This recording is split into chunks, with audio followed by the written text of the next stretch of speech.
अस्सलाम वालेकुम नाजरीन, काविशी जमील न्यूज़ की पेशकश बिड़ खबर में जावेद पाशा की रिपोर्ट के साथ मैं जमील अहमद शेख आप सभी का खैर मकदम करता हूँ। जीएसटी के कवानीन के ख़िलाफ़ आज कारोबारी इदारे मुकम्मल बंद।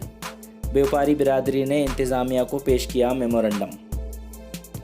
मरकज़ी टैक्स जीएसटी के कवानीन और उसमें की गई तरमीम से व्यापारी तबका काफ़ी परेशान हाल है। इसके पेश नज़र आज व्यापारी तबके की जानिब से भीड़ बंद की अपील की गई थी, जो कामयाब रही।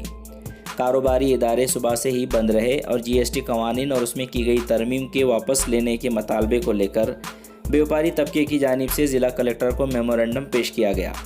इस मौके पर व्यापारी महासंघ के ओहदेदारान व कारकुनान कसीर तादाद में मौजूद थे। परली से शेख सादिक के रिपोर्ट के मुताबिक परली में भी बंद कामयाब रहा। युवा पत्रकार संघ के मराठवाड़ा सदर ओहदे पर सैयद फिरोज़ अली, बीड़ ज़िला सदर ओहदे पर काजी समीर नामजद। सैयद फिरोज़ अली मराठवाड़ा सदर और बीड़ प्रसार न्यूज़ के एडिटर काजी समीर की युवा पत्रकार संघ के ज़िला सदर के ओहदे पर नामजदगी अमल में आई है। इस ज़िमन में युवा पत्रकार संघ के बानी सदर शिवाजी शिंगे ने तकर्रुरी नामा जारी किया है।